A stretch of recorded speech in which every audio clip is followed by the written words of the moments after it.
আমার পূর্ব পরিচয়, আমার নাম ছিল সুব্রত ভট্টাচার্য। আমি ব্রাহ্মণ ফ্যামিলির সন্তান ছিলাম। পৃথিবীর শ্রেষ্ঠ ধর্ম ইসলাম, সেজন্য ইসলাম কবুল করছি। জি আলহামদুলিল্লাহ। এই ধর্মের যে ধর্মের কোনো ভ্যালু নাই, যে ধর্ম কোনো মূর্তি পূজা করলে জান্নাতে যাওয়ার কোনো সুযোগ নাই। যা আমরা ব্রাহ্মণ ফ্যামিলি, আপনি তো বলতেছি হুজুর যে আমরা ব্রাহ্মণ ফ্যামিলির সন্তান ছিলাম, বিভিন্ন ধরনের পূজা অর্চনা করে মানুষকে আমরা আকৃষ্ট করতাম। যা আর গীতার মধ্যে যা আছে এটার কোনো কথাই কোনো মূল্য নাই। আর বিশেষ করে আল কোরআনের মধ্যে যা আছে ওই কথাগুলি সঠিক।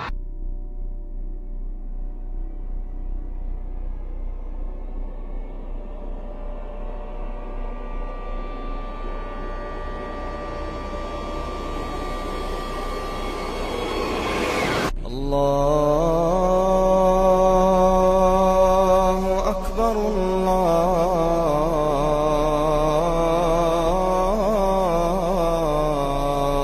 أكبر আসসালামু আলাইকুম ওয়া রাহমাতুল্লাহ। ওয়ালাইকুম সালাম রহমতুল্লাহ বারাকাতুহু।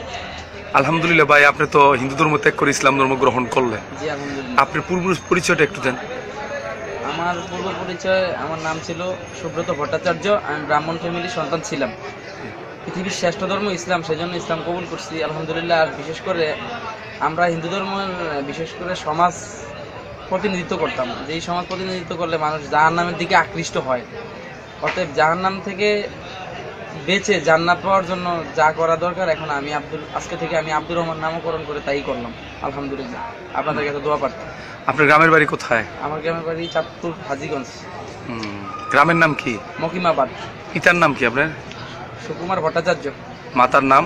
মায়ারানী ভট্টাচার্য। তো আপনি ইসলাম গ্রহণ করছেন, হিন্দু ধর্ম মিথ্যা বিদায়।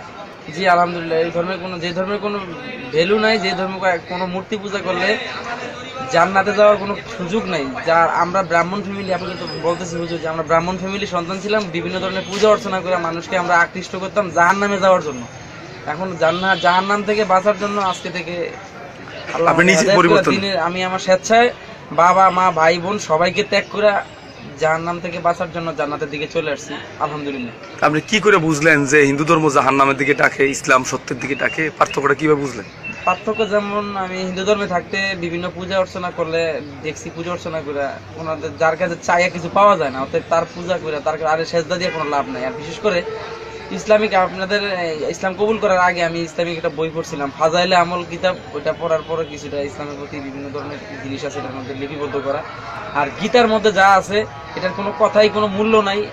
আর বিশেষ করে আল কোরআনের মধ্যে যা আছে ওই কথাগুলি সঠিক।